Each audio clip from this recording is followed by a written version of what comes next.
Hi, I'm Kelly at Book and Paper Arts, and today I want to talk about one of my favorite found art supplies, the paper napkin. I'm going to show you how to turn this paper napkin into paper that you can then use in a variety of different projects. I can tell already there's going to be a lot of crinkling in today's video. So I hope you like the sound of crinkling. Paper crinkling. I really love how the effect that you get when you take a paper napkin, you take away all of the white paper layers, and you're left with just the thin printed layer. When you glue that onto something else, in this case some text, because this is just a paper napkin, it goes translucent and you can see everything that's underneath. That's going to give you texture and interest and mystery. All of the good things. However, the napkin in its original floppy state is not practical for some other uses. For instance, if I wanted to use this napkin with watercolor or ink or other liquid media, and it's just going to turn this into mush. If I wanted to cut some of these images out and use them in other pieces as focal points or backgrounds, well, technically you can cut a piece of tissue paper. I'm here to tell you that if you try, you're going to wish you had never started. Believe me, I found out the hard way. And also, if you want to bind this into a book, it's not going to work. So if you turn your napkins into paper, you're going to give yourself even more tools, even more ways to use this in your journal projects and your mixed media work. I'm going to talk about how you make this, turn the napkin into paper using napkins and homemade paste. I'm also going to show some adaptations using, in this case, using those white layers that were peeled off of the printed parts. And going to do some mark making with this. And I'll also show you other ways that you can then use these papers in your work. I'm also going to do a drawing today, a giveaway. I'm going to do a drawing to give away some of the napkins that are in my own stash. So if you would like to be in a drawing to win this Happy Mail packet of napkins, join me at the end and I'll tell you how you can get into the drawing. If you like journal arts, if you like book and paper arts, please subscribe to my YouTube channel and be sure and turn on the notifications. And you will have more of them in your life. You'll also help my channel to grow. So thank you for that. Let's go make some paper. I have seen versions of these stiffened napkins that were made using a PVA white craft glue and water mixture. They make beautiful pages, really, really nice. They're different than these. The ones made with the PVA craft glue, because PVA has a plastic to it, those napkins have a little bit of a plastic aspect to them. That's not bad. They're beautiful. They've got that transparency, that fineness, and they're actually more formidable and less likely to tear when you look at them sideways. And I am going to link to one of those videos by Sharon Howarth. The link to her video is in the text box below this one. But you know what? That is not my look. And personally, in the style that I work in, I want something that doesn't have that plastic aspect. By the way, I think Plastic Aspect would be a fantastic name for a 1970s rock band. Instead, what I'm going to use is a homemade paste that I have made from cornstarch and water. If you're in the UK, we say corn flour, but if you're in the States, it's cornstarch. It's the same stuff. It's the powdered starch that you use to make gravies. This paste is super cheap, very easy, and I have a recipe and a video showing how to make it here on YouTube. I'm also linking to that. So if you want to find out how to make your own homemade paste, follow the link. First, I want to talk about where you can find paper napkins. For some of you, this is going to seem crazy obvious, but I know I've had more than one comment saying, I don't know where to find them unless I order them on Etsy, and yikes, are they expensive.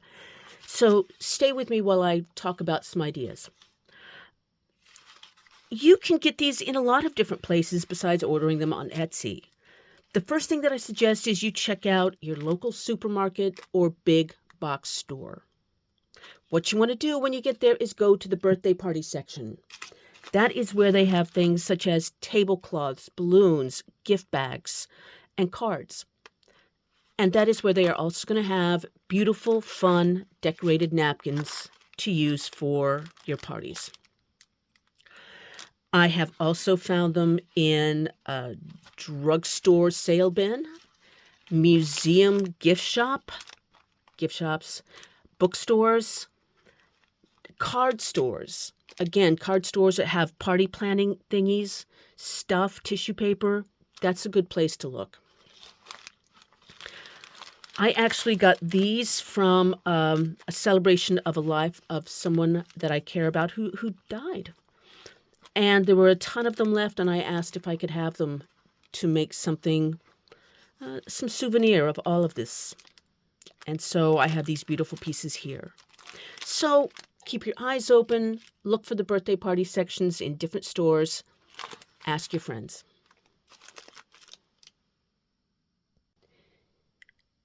I got this napkin, which is a reproduction of a Van Gogh painting, at my local TK Maxx.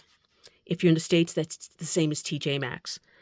And they're all different, but the ones in my neck of the woods also have a party section. And again, gift bags, favors, and whatnot.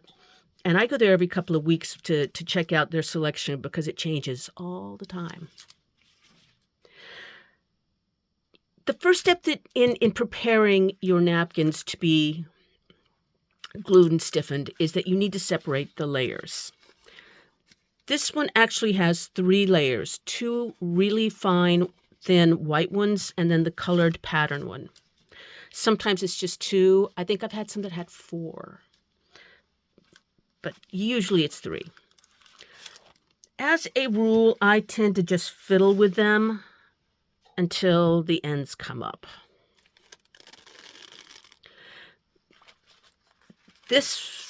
I have been trying this technique. I saw a lady do this. She took a bit of tape. This is a bit of washi tape. And then when you pull up, hey presto, that is just almost like magic. If you have a technique, please add it to the comments below so that we can figure out the least bad way to separate our layers, because it's fiddly. Okay, so there's still another white layer here. Let's try that again. Is it going to work? No, it's not.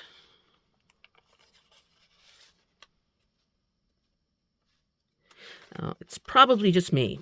So what I'm going to do is, again, I'm going to fiddle with the layers until I find a place where I can pull up and separate those 2 really thin layers. Old school. And I finally got that going.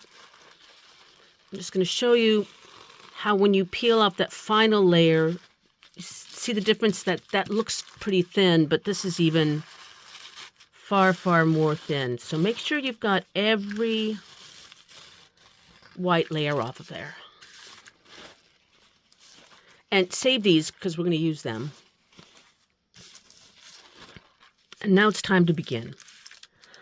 I'm using some parchment paper. We call this greaseproof paper. You could use wax paper, a plastic shopping bag, deli paper, freezer paper, anything you've got to protect your workspace, because we're about to get very gluey. Is that a word, gluey? You do not want to add the glue to the napkin. That will end in tears, to say nothing of pulp. So how I'm going to start here is I've taken a pencil and measured around my napkin, just drawing a very loosey dimensions of it. Not exact. Doesn't got to be. Now I take the paste and my brush, and this is just a very cheap brush that I got at Poundland. Don't use your good art brushes for glue.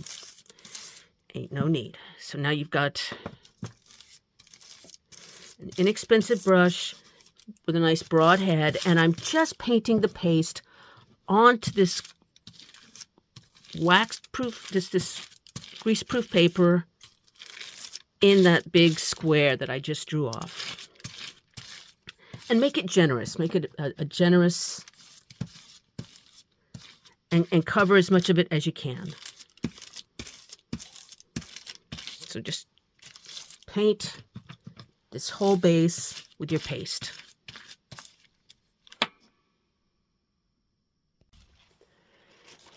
I've taken the camera up so you can see a little bit more of the big picture. And I've got a generous bunch of paste on my paper. There are actually some lumps of paste, and I don't care, because by the time we finished the next step, those will brush right out. So don't be precious about it. I'm carefully laying the napkin onto the surface of glue, of paste. And this is where it's going to be quite delicate, because you're just getting it wet now. It doesn't like it. And then I'm going to some smoothing it into the paste. Basically, that bottom layer is your first layer of paste.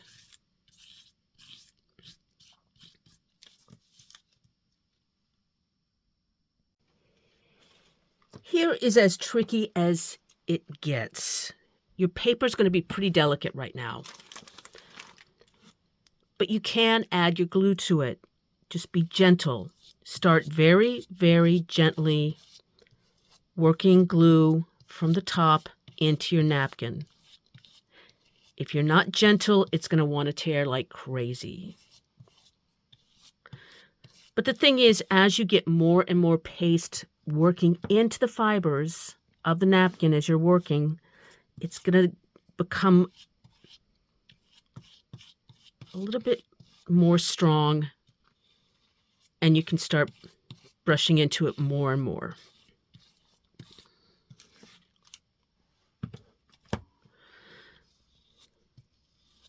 And make sure it's saturating all of the fibers of the napkin.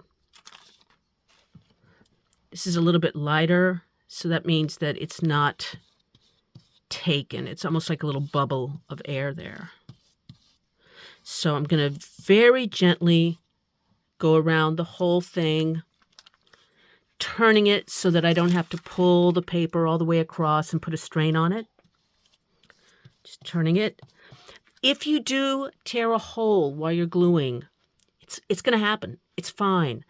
And you can probably glue it back into place because it's all wet and mushy, or you can leave it as a hole, and that's going to just add some texture and interest and story. So don't have kittens if you make a hole in the paper at this point. Now I'm just going to put this wet, the whole thing, greaseproof paper and all, this wet piece in a clear place where it can dry. Preferably overnight. It takes longer than you'd think. You have an optional step when it's dry. You can then add another coat of paste, or turn it over and add another coat of paste. Only coat one side at a time and let it dry. It's going to be even more resilient, but again, that's optional.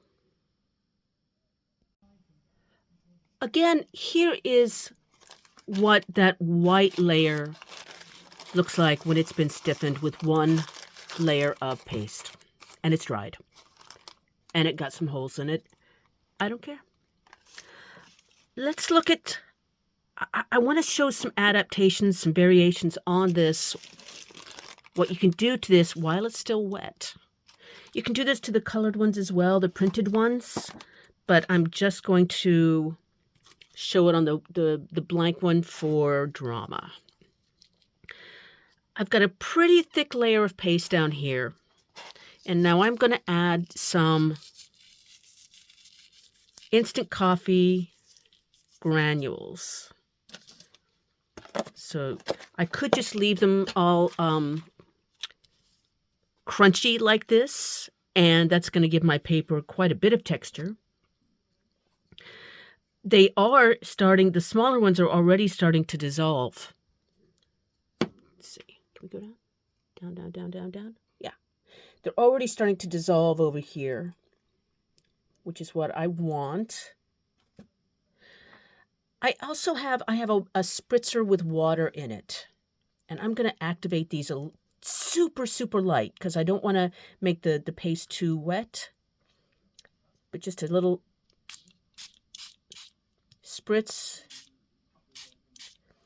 And now those coffee granules are dissolving, and we'll see what that looks like when it's dried.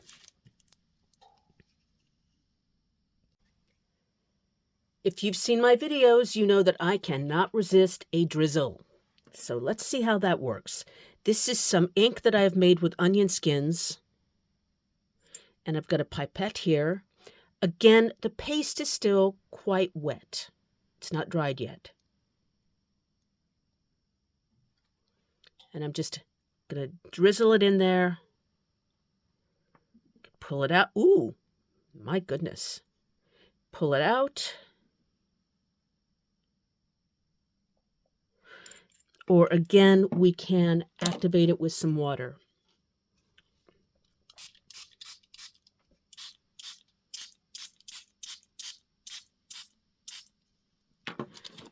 Move that around a little bit.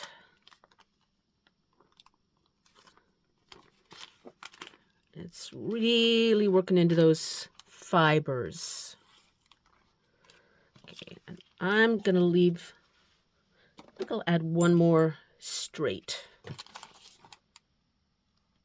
just to see how that turns out, if I let it bleed and feather on its own. So we're going to try a couple of those. Be back. Here's another variation. I have a fragment of a napkin here, and I'm going to make it all wrinkly. Usually we try to keep wrinkles out of our pages, but not today.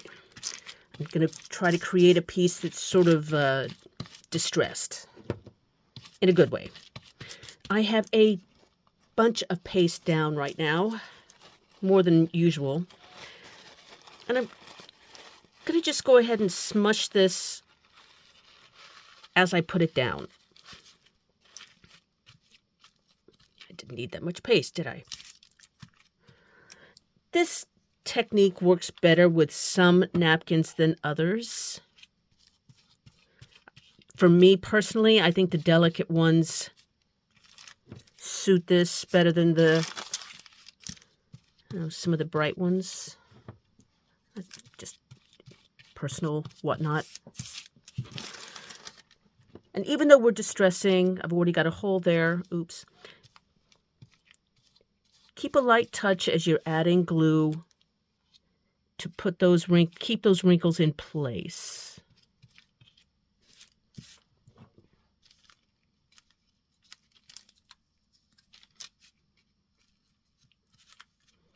I'm going to smush that, just smush it down like that. My papers are dried. I've left them overnight and now they're nice and crispy.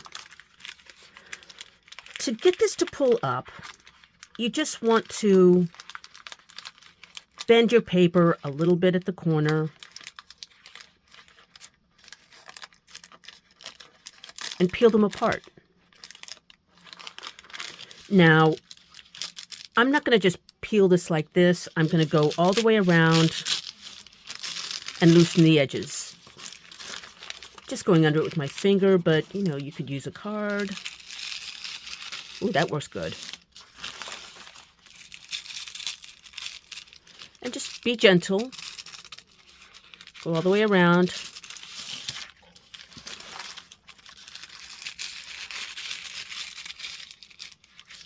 And then you can lift your paper, peel your paper off of your grease-proof or wax paper.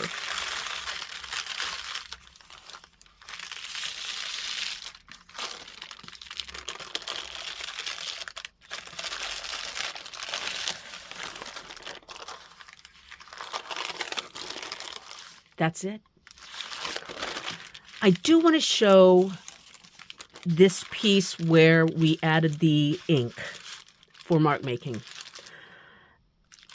Because, now the edges are pulling up fine, but because the ink actually added some extra liquid, some water that doesn't have the paste backing, it's actually kind of glued down there by the water. So in this piece, I'm going to not peel it apart. I'm going to go under there and make sure that I've got it loosened. So I think if I just peeled it, yeah, like right there, this would be sticking to the greaseproof paper. So if you're using this technique, be a little bit more careful as you're trying to lift it off.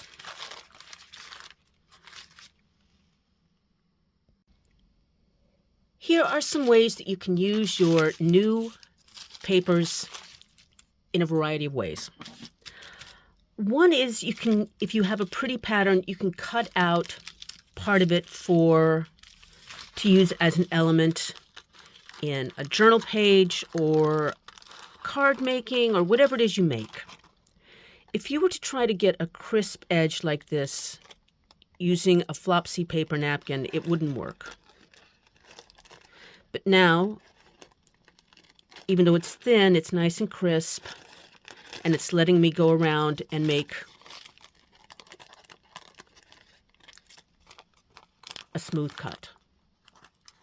And so now I can use this. I'm going to show you in a minute. I'm going to be adding this to a collage.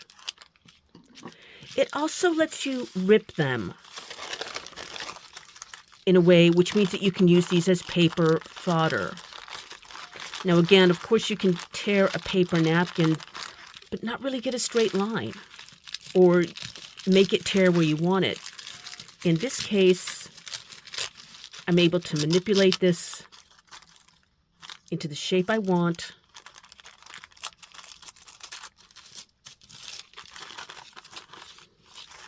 So instead of cutting, I can tear around this piece.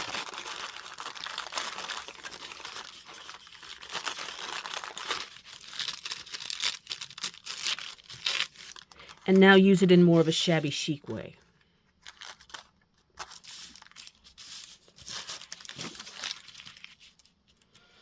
I think I'm going to cut here. No, I'm going to rough tear here and use this for a border in an art journal page that I'm going to show you in just a mo. You will not be surprised to hear that I will be adding papers like this and binding them into blank books and handmade art journals. When I make a blank book like this, I like to use different styles and textures and weights of paper. I can even, so I've measured this so that it's the same size as the signature. And now I can actually even, if I'm gentle, tear it with using a straight edge. Oops. And that is going to be a beautiful edition. So it'll take a crisp fold and hold it.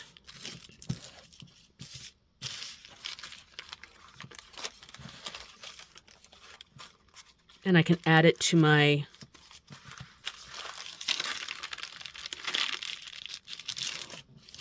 piece that's coming together. Slide it in there. So if I was to bind this into a bigger book, I'm going to have this in my arsenal of different styles of paper. You best believe I will be adding these to some blank books. This is the one where I use the coffee grounds. I didn't use that many, but I think next time I may use even fewer. But you can see how these were activated with water. These were just kind of left alone, and they're shiny. It looks really grungy and gorgeous. So, in fact, you could make a whole messy blank book just of papers like this, and I'm already thinking I might do that. This is the one with the ink. This is the ink that was activated with water, and this was not. It was just allowed to feather on its own. And I like both. I like how both of those turned out.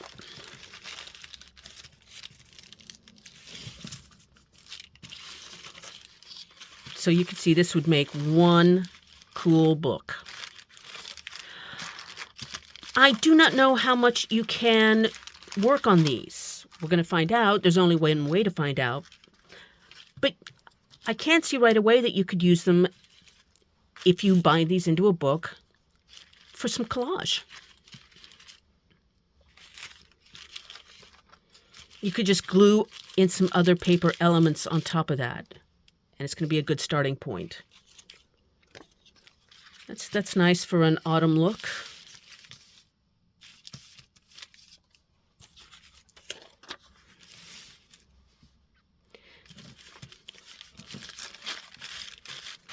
So make a book.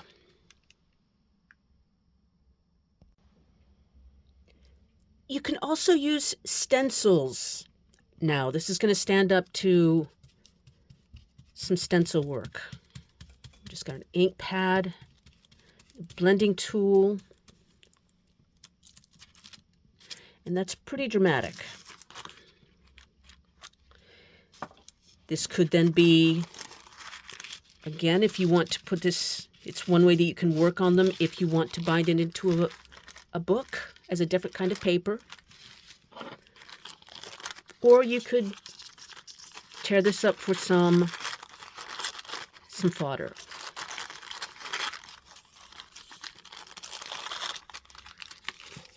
For making a different kind of journal page.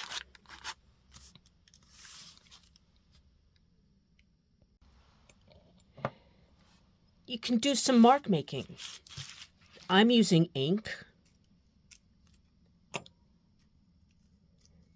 but you could use watered down acrylic, watercolor, water soluble, pencils and sticks. And you see it's not really feathering now. A little, but in a good way. But it's not that uncontrolled. You've got some control. So whatever kind of marks you like to make, then you could, once this is dry, again, tear this up for fodder for another piece, or make it into that messy book that I'm thinking about making.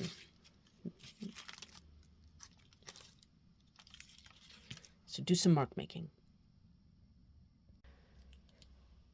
P.S. If you do mark making with something that's really wet, like ink, make sure that you've got something to protect your work surface, because this is going to bleed through the paper until it's dry.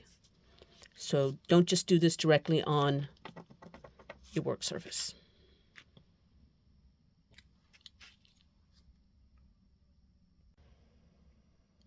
This is my art journal where I make messy pages. And I always start my art journal pages with a background of text, and in this case I'm using like a patchwork of text and handwritten pieces. And then I just add layers and layers and layers and stuff.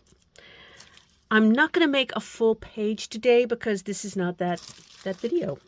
But I do want to show you how, if you do want to use these pieces as fodder,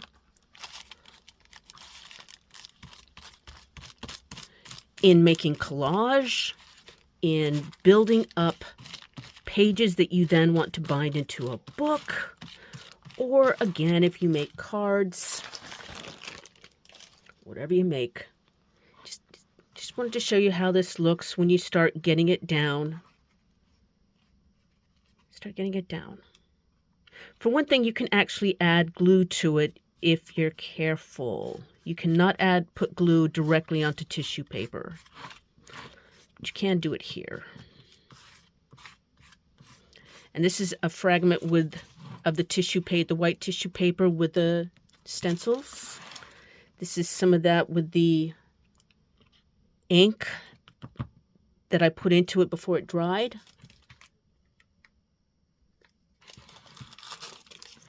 Let's see. This piece, I love this one. It looks like very fine parchment. So I'm going to put that there.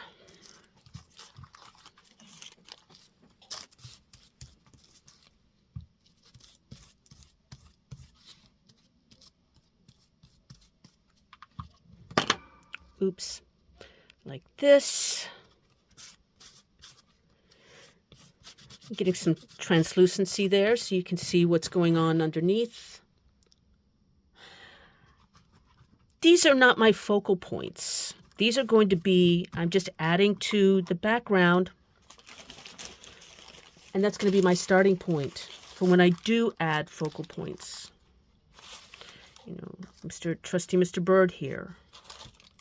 And so these will all be pieces that will be adding to the background and adding interest, layer, and texture to the page. So that's what we mean by fodder.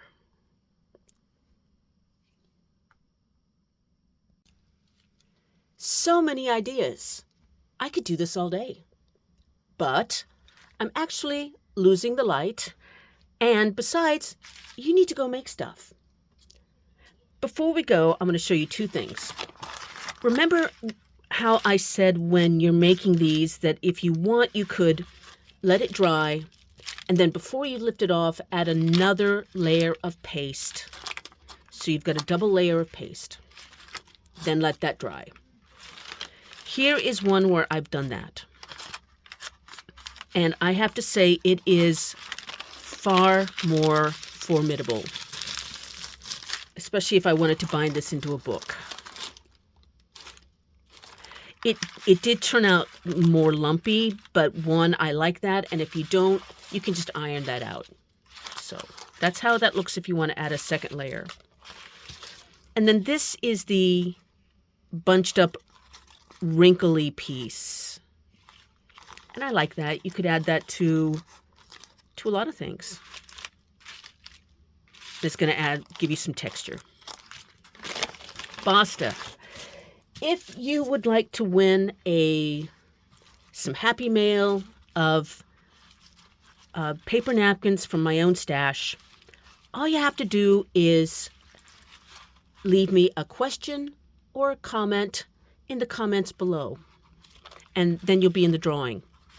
I will draw randomly and completely randomly, and if it's you, then you can find out because I'll put the name of the winner in the text box below this video. I'm going to run this, if this is coming to you in real time, until this coming Friday, which is November 22nd. So if you watch this video during the week and you get in before Friday the 22nd, leave me a comment or a question. Until later, happy making.